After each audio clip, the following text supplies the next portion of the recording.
with that, I'll transition to Snowlion Club. Tashi, I think you're representing the Snowlion Club, right? So Snowlion Club is based in okay. So Snowlion Club is based in Toronto, and their ultimate work and what they're doing through art is to engage and also educate the youth on Tibetan history and Tibetan culture. So I'll let Tishla proceed. Thank you for having us, guys. OTE, thank you very much. I managed to get both the founders of Snowlion Club on here. So we have Rabyang on as well, and we have Namdhak on as well. So Namdhak's going to start off just by telling, educating everyone what Snowlion Club is and how it started. So I'm going to leave the floor to Namdhak first, and then we'll continue with Rabyang after.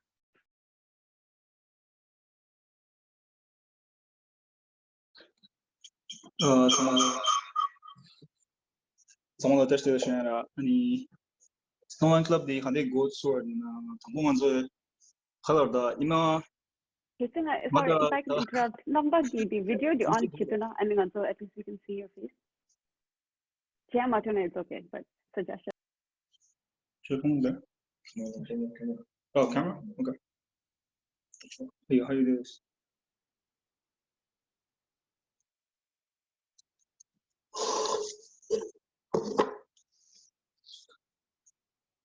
So someone tested that this camera just canceled. Yeah, and the Snowlion the goes on the other man to Rabyang goes in bar. Rabyang anima change of the Lord is doing bar. One of the Rabyang has a motion gate, and go ye to the Tora. Angeling the goal doing a camera lenny hassle the Rabyang power tools at one. On the Chuba and Rabyang the Tambosno and the Stone Mare have the company Shimbaji has hobby room, the saddler hobby, also Fisher Sage on the Rera. Any Jula, any college doing for a college doing any color, what did this on the Handor? Pebaji, social media page from Indura for a social media meache, any color, Pebaji had a shared in the Sumino, the Peba culture, the like modern Zamaji culture, the any Peba traditional culture in the mission, sauce, or Thomas Rahauji. And only idea in Rabyang line bar. And Rabyang any coaching or coaches and Rabyang anima artist art in their work. And Konima her art and music for a Kodi for a commercial Jirimunity or creation of shot. And the only and the good to dance again her small cloud. Yeah, Anthony the Rabyang Sumsha.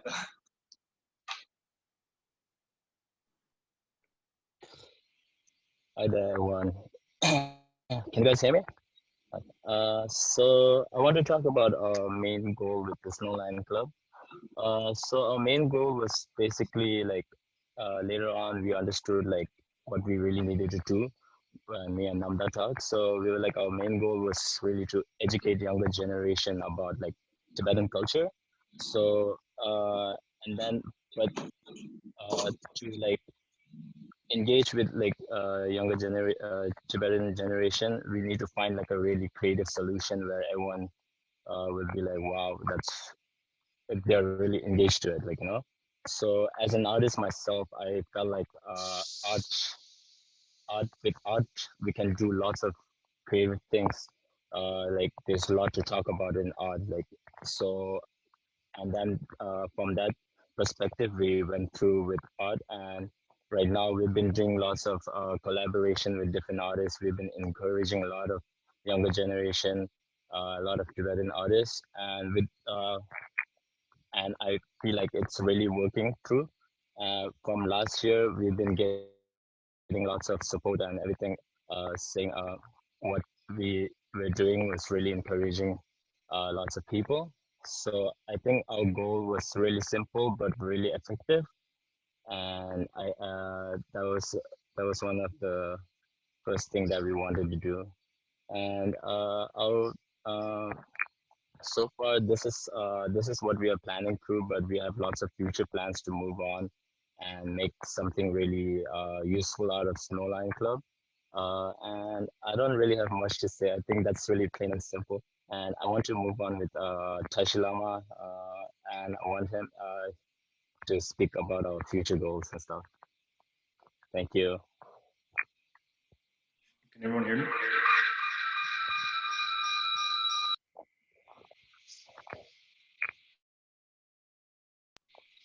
Can you hear me now? Is that good? Yeah. Mm-hmm. Yeah. Awesome. So to start off just about my story. I came to the U.S. when I was very young. When I was like 6 years old, I moved to the U.S. from Nepal, Kathmandu, and it was only me and my mom and my dad that moved to Brooklyn, New York, and I lived there for about 6 years. And during that time there, I was like my parents sent me to Tibetan class all the time, and like with culture, how to preserve it and stuff like that. When moving at that age, everyone nowadays gets really shocked when I can still speak the language, when I can still understand, and I'm fluent in it. And not just in Tibetan, but where I was born as well, Nepali. So I'm like bilingual in that sense. Yeah, just preserving the culture. I think when we moved to Canada, SFT was a huge factor for me. Like when I came here, there was no like Tibetan community, not as big as it is right now. But SFT kind of pulled me in when I was a student back then. And ever since then, I've been very with the movement and seeing like in Parkdale in Toronto, seeing so many youth, so much youth in like the city, and so many artists, so much potential out here, kind of made me want to work with Snowlion and be a member and kind of raise that platform up a bit more and expand it. What they're doing already was good, but like that we can have more potential, or we can do more this year.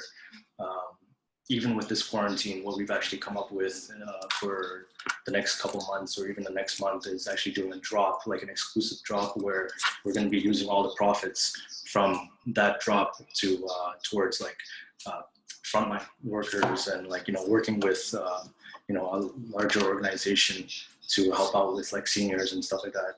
For example, TCCC, our community center right now, our Tibetan Community Center, they're doing a lot over there as well for seniors.